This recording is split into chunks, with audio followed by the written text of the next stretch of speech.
Fundraising is one of the toughest challenges for any startup founder. I sit down with Vahid Fakhr, co-founder and CEO of Evalyze, AI-powered platform that analyzes your startup, score your deck, match you with the relevant investors, and help you send tailored messages that actually get replies. We talk about his journey from investor to founder, how Evalyze helps boost reply rates, the early traction 6K founders and 12K investors, and practical tips for finding the right investors, writing messages that get replies, and avoid waste months on broken fundraising strategies. Hello, Wahid. Hi, how are you? Good. Thank you for joining. Wahid, Thank could you you so much. could you start by telling about yourself and your background and how you moved from investor to founder? Yeah, definitely. That was kind of like quite journey. I've been in venture capital for more than a decade, 12 years. I invest in more than 100 early stage companies, deploying around 18, $90 million in different companies. And so when you are in venture capital in a VC, so you saw lots of opportunity, you saw all these technological trends and lots of startups applying to you. And in some moment, you think with yourself, okay, that's my time. I should start something. Maybe that's a great opportunity that I should start some a new startup, a new tech. And one of the biggest challenge I saw as I've been in a VC and I've been in the startup ecosystem for more than a decade, that the first main challenge I saw with lots of founders, that was fundraising. They're looking to raise capital, they're looking to raise money for their company, and always they ask me or other partners in the firms that can you introduce us to other VCs, or can you give us some feedback on our pitch deck? Can you do something for us at least if you do not want to invest in our company? And I saw this desperation in terms of lots of founders. They try to raise capital. And around 2 years ago, I thought, okay, maybe we can build something that help these founders to streamline the process, to make them faster, better, to raise capital and do not waste their time. Awesome. For someone hearing about Analyze for the first time, what does it actually do? Yeah, we basically wants to automate the fundraising process for founders.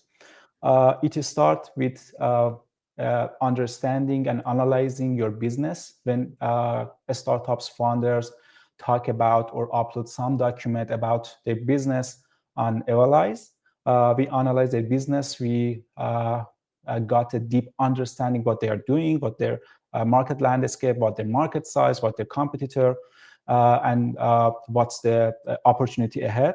And based on that, we have some proprietary databases of investors, and we connected to other databases of investors, and we go through all these databases and data with AI and find those actually match with that startup.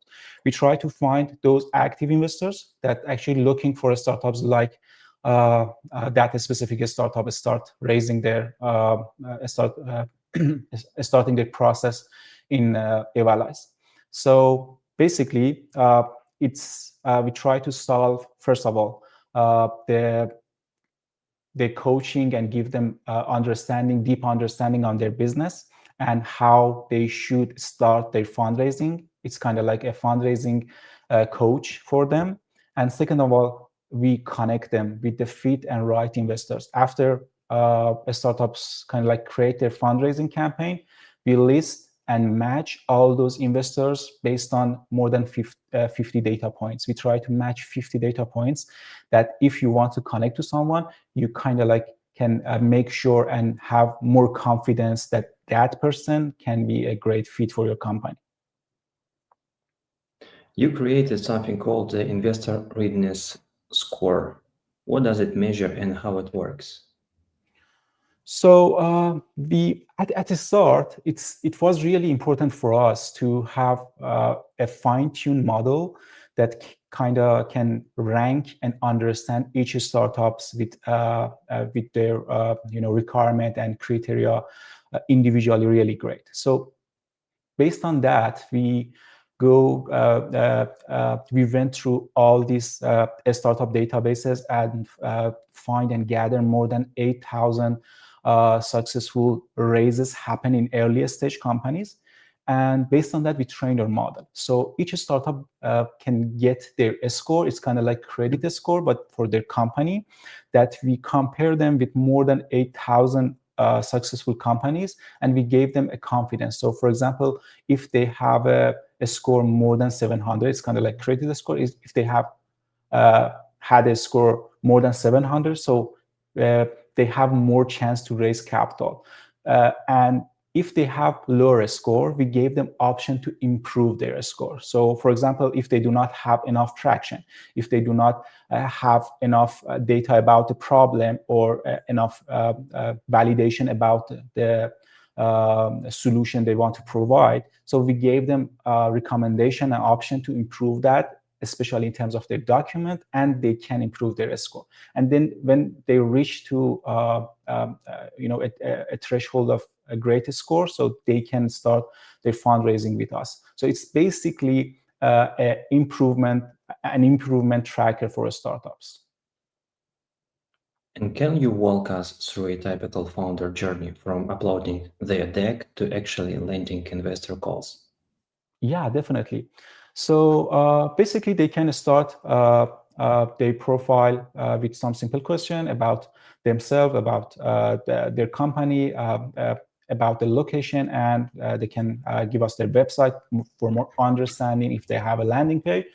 And then they can upload their pitch deck. After around 2 or 3 minutes, we gave them a comprehensive report about their company and all the details and process and step and roadmap they should take for raise capital. And if they have enough threshold, so enough have a great score, we do not want to spam investor, obviously. So they should have a great score to that we let them to start their fundraising campaign. So for example, if they have a score more than 600, so we gave them option to create their fundraising campaign. With the fundraising campaign, just simple question about the location they're looking to raise, how much money they're looking to raise, what's the previous traction, what's the specific industry they're looking to raise. And we go through all these databases of investors, and we bring back those investors, enrich the investors' data. So the really important part for us is the enrichment. So we just do not back all this general data of these investors. So we enrich that, we find everything we can about that specific person, and we sort them based on the matching score. And the startups can shortlist those investors. They can connect directly with those investors. We gave them all the verification connection point and contact point with that specific investor. And really, really soon, we are working on the automation part as well. As they added to the shortlist or to our internal CRM, so we gave them option to automatically, first of all, send a message, send a follow-up, and even find a warm intro for that specific person. So we basically trying to solve this processing, time-consuming process that usually founders need to use different tools if they're really actively looking to raise, but they can have it all in one place and all in the automated journey. Thank you. And you have already 6,000 founders and 12,000 investors. It's awesome. And what's been driving this traction? Actually, the funniest stories was we kind of like started our idea around 2 years ago for VCs and for PE and for private market. So we start to give them, so we have our business intelligence model that analyzing each company, that we use it now for startups. But at first, we started that model for VCs that actually try to assess and evaluate each companies. And back then we have this big problem that we do not have enough data to fine-tune our model and kind of like improve the accuracy of our model to evaluating early stage companies. So basically, we just at first we just wanted to solve our internal problem, so gather more information and data from early stage companies. Because of that, we open up our platform for startups. So we ask them, okay, just upload your pitch deck and add some simple question. We try to find you investor, give you some feedback. So most of them we done it manually for those founders. But we got some heated. I just used my LinkedIn, and we got some heated. Lots of founders tried to use that. So they sharing their score we gave them, and they ask us, okay, how find more investors, how to connect with that investors, what we should do next. And that was a trigger for us to be, at first, be more focused on the founder side. We find that, okay, maybe some tools and some solution for VC and PE in the market, but there is not a great AI automated tool that kind of like solve problem for founders and earlier stage companies. So based on that, around 6 months ago, we mostly focused on founder side. And we kind of like launched the whole and the first version of this investor matching around 3 months ago. And since then, we got this traction. And most of this traction now are coming from through communities. So we are actively working and creating contents through different entrepreneur startups, tech, SaaS founders communities. In kind of like internal communities, we're using Twitter communities, we're using Reddit communities to more introduce our solution and service. And recently, we're getting partnered with even accelerator and earlier stage VC. So we find out that's the problem we try to solve. It's not only startups or founders problem. Actually, earlier stage VCs, accelerators, incubators, they have the same problem with their cohort and portfolio companies. So they need solution to raise capital for them for the next round. So we basically getting partners and signing some sort of contract with those that they actually introduce us or put us as some service for their portfolio companies. Do you see your startup Evalyze is more a tool for founders or for investors or for eventually both? Hopefully, eventually both. But we try to be focused. So we kind of like 2-person team that fully work on it. So we do not have enough resources to build all the different tools. And the funny thing is for us that actually we started with the investor side. And I was investor. I knew the problem with the investor side as well. But we have a greater problem. If you want to build something really enterprise, high quality, great, you need lots of effort on that. And we talk with lots of VCs. They ask us for different features, some sophisticated, for example, compliance, SOC 2, different certification that actually it was really expensive for us that time to go for that market. Because of that, we at first tried to focus on the founders. And after we reach a threshold of number of startups and founder using our tools and start getting some traction, getting noticed in front of investors, we definitely can bring more value to investors and make it a two-sided platform as well, that actually investor can use it. So basically, if we reach to that threshold, we have enough startup, we have enough data, we can use our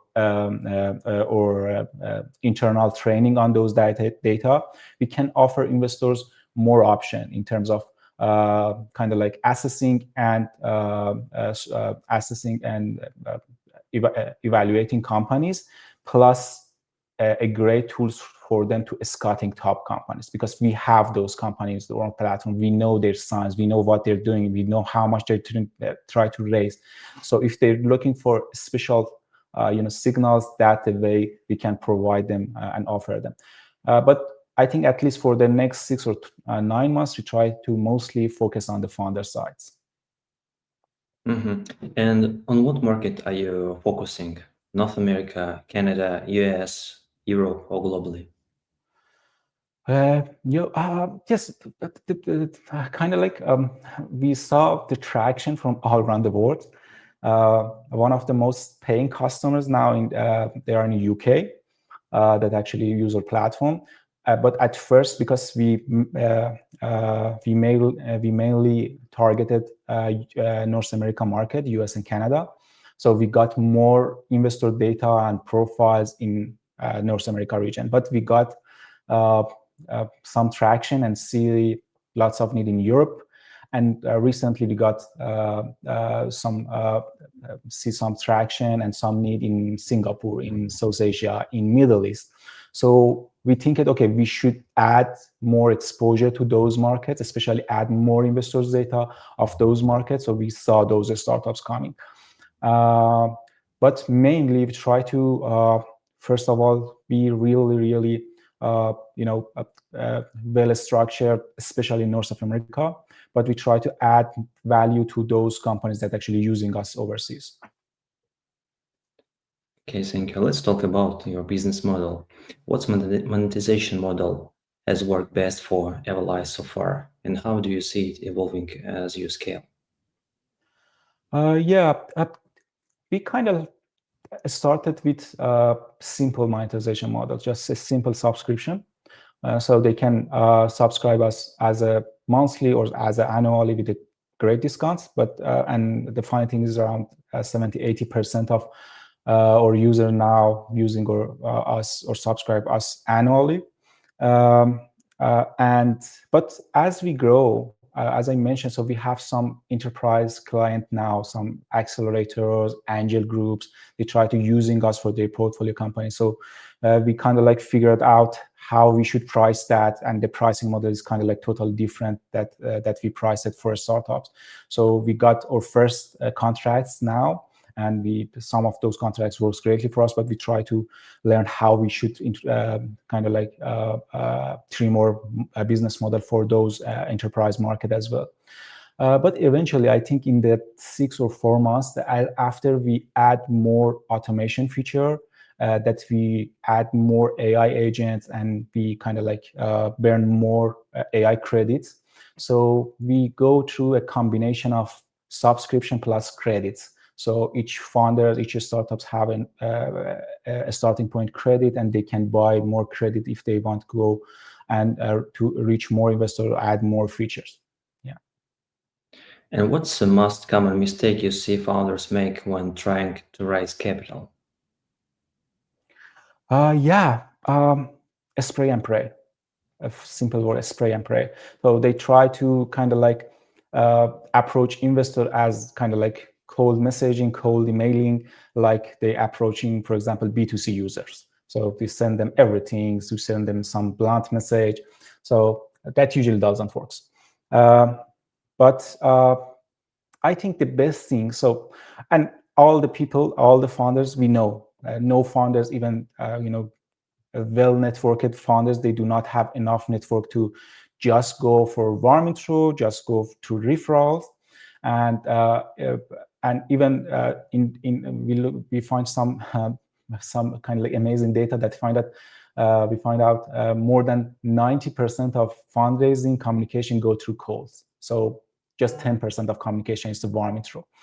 So people usually go for cold. And so they can use our platform as well go for cold and go for warm as well. But really important things, if you want to go for cold messaging and cold emailing and connection and communication, so it's really, really important to build the due diligence sheet for that specific person. So you should know everything about that person, what's his or her interests, what's they looking to invest, what's their last investment, what's their check size, and what's the stage and timeline of the fund. If they are the end of fund period or just start a new fund. So it's totally different in that game.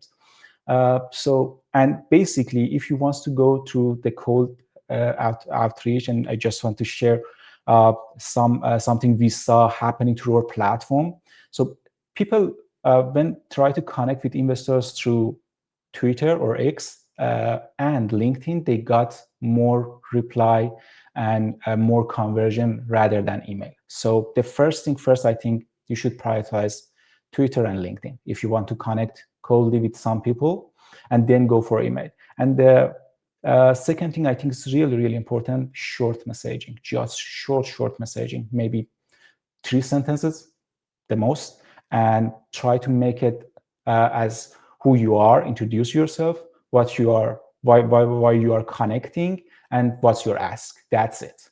Not more, fluff, not more buzzwords. And the subject is really matter. So for the subject message, just clearly ask, okay, I'm looking for your advice, or are you looking for to raise capital, or what are you trying to ask? Do not make it buzzwordy, because those investors, those people, as well as us, we got thousands of those messages. So you should kind of like show up yourselves with differentiation and with simplicity of your messaging. And that things we try to embed it to our platform as well. So now we are working on the models that if automatically generate this cold outreach, we try to make it as personalized and as tailored as possible, as well as short as possible. So this combination, we saw more conversion rate that the kind of like random cold approaching. And you already mentioned about your go-to-market strategy, but anyway, are you focusing on more accelerators, content communities, or digital channels? Yeah, I think mostly all of them. And I think as a founder, so I've been in a VC. I'm second founder. I previously had another company, but that company we have kind of like enterprise, big clients. So 2 or 3 clients we had. That's enough for us. That more than enough for us. But now I understand it. So the marketing and the distribution skill is the kind of like most important skill. Building product is not that hard. Shipping product is not that hard, but the distribution, it's really, really hard to find those channel, those targeted user, how to find them, how to kind of like market yourself. So it's really important for us. And for us, mostly the community is working great for us. And as we're going honest with founders, and as we're going, okay, these types of things we can provide for you, and we can help it with you. But these other things we couldn't do it. We do not have it yet. And we try to be really honest with the people using our product, and honest. For example, if some customer tells us, okay, I subscribe for 1 or 2 days, I do not like it, so okay, it's your money. So we just want to make sure that you're happy even for 1 or 2 days. And the community was really great for us. So because in the community, people are kind of like more honest, less AI generated content you can see there. And because of that, we got our best feedback so far in communities. And can you share any success story for where founders matched with investors using your platform? Yeah, definitely. So yeah, the funny thing is, so we use different APIs and platform to for our models. And around last month, when ChatGPT introduced GPT-5, the all API ecosystem of ChatGPT and OpenAI kind of like collapse. So we have kind of like nightmare, and all of our services kind of like go down, and we have really, really tough days. And that was eventually good for us, because we kind of like change our infrastructure, and we do not even use more, and we do not try to rely on one API provider. So try to differentiate it, use different LLMs, fine tune different LLMs as well. But finally, we have kind of like 1 week down on all our services. But after a week that we are really kind of like depressed of what happens, so we got a message from founders that actually he got around 10 meetings with investors, and he got his first term sheet through us. So that was kind of like mind-blowing for us. And so actually it was kind of like great verification test for us that actually this matching score, how it works. We try to analyze it each week. So we find that, okay, he got all these meetings from this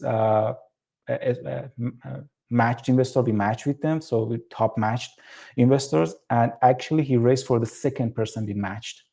So that was kind of like, oh, okay, that's a start working. So that's a good thing. Yeah, awesome. Let's talk, Wahid, talk about your team. Who is in your team today? Yeah, I have a CTO, Amir, and I wasn't a technical person, but recently in last year I tried to learn everything I could. I tried to kind of like vibe coding. Every founder try that. So we kind of like guilty of doing lots of vibe coding tools. But I have a great co-founder, Amir. So, and we have kind of like actually I have a kind of like funniest story how I met him. Actually, I invest in his company 4 years ago as a VC. So I invest in his company and he has a great AI tools around 4 years ago before any kind of like ChatGPT, OpenAI. So he has a great ML tools. And finally, after a year, he sold his company and provide great ROI for us. So from that moment, I knew her and know how talented he is, how we create different AI tools and build on top of that. And but this day, you should learn everything. So for example, as a founder, I try to I learned how to fine tune models, how to train models based on data, how to create these kind of like and proprietary models, how to kind of like train your proprietary LLMs. So this kind of thing getting more and more important, and we know it because we kind of like made a decision. For example, to reaching a specific ARR and MRR, we do not want to hire some hire, and we want to make our team as lean as possible. But and if you want to do that, you should learn everything about agentic AI, everything to have some great funnels for your marketing, great funnels for your content. So that kind of thing is really important. And when it comes to choosing your co-founder or first teammates, how do you know this is the right person to build a startup with? It's really important he or she built before. So it's really important for me that they know the frustration of running a company. They know the frustration of not sleeping at night, frustration of working on weekends. So, and the most important thing is persistence and determination. So if they have this kind of like mindset, so that that kind of person I can work with personally. And really important for me. So I have different co-founders for my previous companies. For this company, I started with different person, but those people didn't work for me. And I found out if you want to kind of like find the right teammate and want to find the right person, especially in early days, it's important to put some kind of like trial phase or kind of like testing period to work with each other daily, at least for 2 or 3 months. It's really important to know how you can working together, how you can kind of like delegate tasks together, how you deliver tasks, and how you can manage some chaos. So and that's 2 or 3 months, kind of like no string attached, no kind of like ownership, no for example salary or equity. That's really really helpful to find, okay, that person or that guy can work with you well or not. Thank you. And my final questions. Looking back, what has been the toughest challenge so far and how did you overcome it? Yeah, we kind of like in early days, so we know lots of challenge in ahead of us.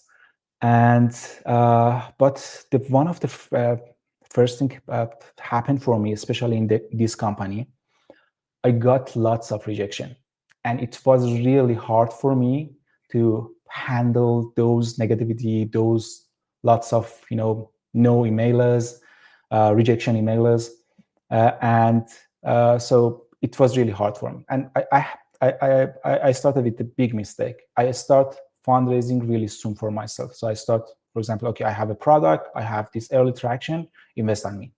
And I got lots of rejection and brutal messages and kind of like really uh, honest or candid feedbacks that kind of like crush my souls at first. So okay, this person reject me, that firm reject me, YC reject us 10 times. Okay, uh, but after a time, I found out, okay, it's the rejection is not really matter, because I saw the growth, I saw user using it. So I saw, okay, for example, that specific VC guy told us, okay, your idea doesn't work, nobody wants that, but I saw people using it, people pay us for using it. So you find that, okay, you may got thousands of rejection, but it's really important. You got a rejection, enough, you start building again. So it's really important to build a mindset to bear lots of hearing no's, lots of rejection. And so that for me, I see lots of rejection, and I got lots of bad emails, and now maybe I'm done for 2 minutes, but after that, okay, back to works. Imagine you are in front of investor. In 30 seconds, why should they invest in Analyze?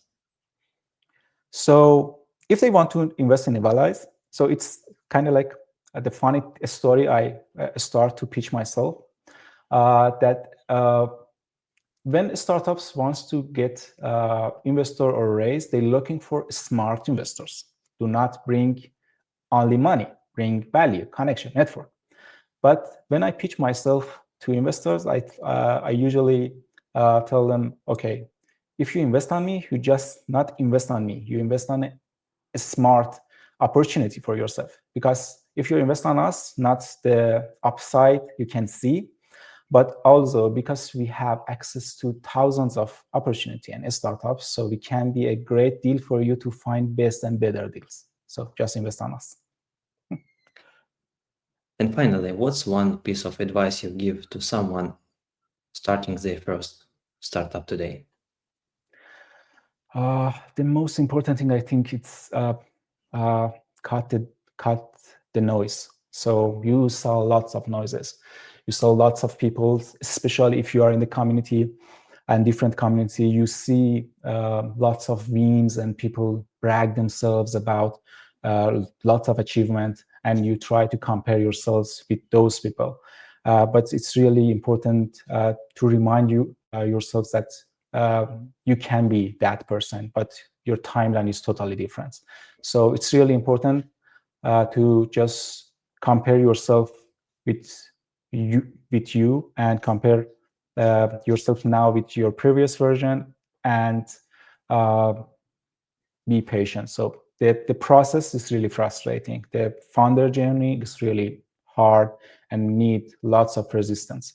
So you should be patient, and you should cut the noise and try to focus on building, and finding the people actually care about your business. And it can be irony for me to telling that, because we usually help a startup to raise capital, but do not start really soon. If you want to raise capital and if you want to pitch to investors, just go after those investors in the right time. Try to be at least have a few traction, few verification, and a few validation of your idea and your business. Then go to talking to investor, and do not put lots of imagination what happened in terms of investors. So just think at it, okay, I just can pitch, maybe get some feedback, get some rejection, and go forward. That's it. Thank you, Vahid, for frank conversation. Thank you so much. That was awesome. Thank you.